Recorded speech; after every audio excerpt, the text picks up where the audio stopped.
اللہم صلی علی محمد وعلی آل محمد کما صلیت علی ابراہیم وعلی آل ابراہیم انکا حمید مجید۔ اللہ آپ کو بھی اور مجھے بھی زیادہ سے زیادہ درود شریف پڑھنے کی توفیق دے۔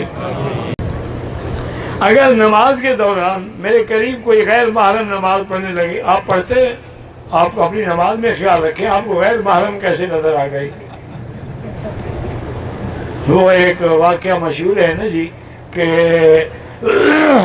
مجنون جو تھا نا ایک جنگل میں بیٹھا ہوا لیلا لیلا کر رہا تھا، کچھ میرے جیسے مولوی گزرے، انہوں نے اذان کہی کہ نماز پڑھیں، تو ایک کو غصہ آ گیا ہو گیا اور کہا بے وقوف آدمی، ہم نماز پڑھ رہے ہیں تم لیلا لیلا کر رہے ہو، اذان کر رہے ہیں تو اور نے کہا میں ایک عورت کے عشق میں مبتلا ہوں، میں نے تو تمہاری نہ اذان سنی ہے نہ نماز سنی ہے، تم خدا کے عشق میں لیلا کا نام کیسے سن لیا؟ اس کا مطلب ہے تم جھوٹے ہو عشق میں، سچے ہوتے تو کسی غیر محرم پہ نظر ہی نہ پڑتی۔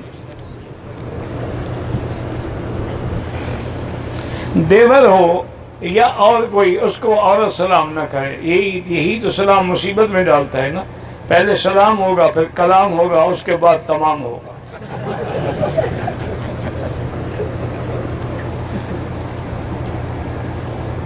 کہتے ہیں ہماری مسجد قریب ہے جو بلڈنگ کے، اس میں کبھی کبھی چھوٹی داڑھی والا نماز پڑھاتے ہیں، اللہ قبول کر لے، ورنہ اصول یہی ہے کہ داڑھی پوری ہونی چاہیے، لیکن نماز ہو جاتی ہے، صلو خلف کل بر و فاجر، ہر نیک بد کے پیچھے ہو جاتی ہے۔ میرا بھائی اگر امام چھوٹی داڑھی والا ہے تو پیچھے کون سے اولیاء اللہ کھڑے ہیں؟ پیچھے بھی تو کریم شیخ کھڑے ہیں نا، پھر نماز کیوں نہیں ہوگی؟ ان اندھوں میں تو کانا پھر راجہ ہے نا۔ زندگی باقی انشاءاللہ تو بات باقی۔